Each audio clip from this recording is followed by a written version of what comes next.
Hi hello నమస్తే welcome to Telangana రాష్ట్ర ముఖ్యమంత్రి రేవంత్ రెడ్డి గారిని మరి ఏదైతే తెలంగాణ రాష్ట్రంలో త్వరలో జరగబోయేటటువంటి పంచాయతీ ఎన్నికల్లో వికలాంగులకు జనాభా తమాషా ప్రకారం రాజకీయ రిజర్వేషన్ కల్పించాలని చెప్పేసి భారత వికలాంగుల పరిరక్షణ సమితి ఆధ్వర్యంలో ఈ రోజు చెన్నూరులో మరి వికలాంగుల సమాజాన్ని వివరిస్తున్నటువంటి చెయ్యి పార్టీ ముఖ్యమంత్రి రేవంత్ రెడ్డి తీరును నిరసిస్తూ ఈ రోజు చెప్పుల దండలు మెడలు వేసుకుని మా వికలాంగుల సమాజం నిరసన వ్యక్తం చేస్తుంది. ముఖ్యంగా 78 ఏళ్ల నుంచి కూడా రాజ్యాధికారానికి దూరమై సకలాంగుల పాలనలో మా సంక్షేమం చుట్టుబడి మరి దుర్భరమైనటువంటి జీవితాలు గడుపుతున్నాం.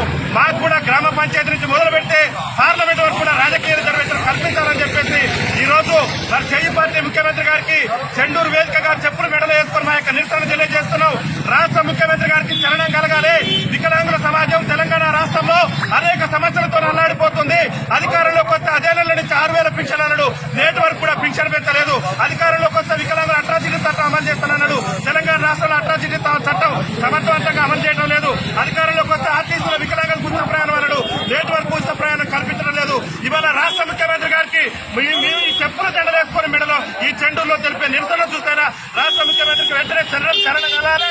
తక్షణమే రాష్ట్ర పంచాయతీరాజ్ శాఖ మంత్రి సీతక్క గారు కూడా వికలాంగుల సంక్షేమ శాఖ మీరే ఉన్న మంత్రిగా కూడా మీరే ఉన్నారు కాబట్టి వికలాంగుల సమాజానికి గ్రామ పంచాయతీ ఎన్నికల్లో రిజర్వేషన్ కల్పించే విధంగా తెలంగాణ రాష్ట్ర అసెంబ్లీని ప్రత్యేకంగా సమావేశపరిచి వికలాంగులకు గ్రామ పంచాయతీ ఎన్నికల్లో రిజర్వేషన్ కల్పించాలని చెప్పేసి మేము ఈ రోజు నిరసన కార్యక్రమాన్ని ఏర్పాటు చేయడం జరిగింది.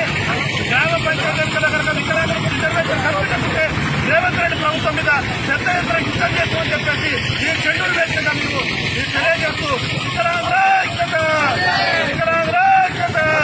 కల్పించాలా పంచాయతీ ఎన్నికల వికలాంగులకు రాజకీయ రిజర్వేషన్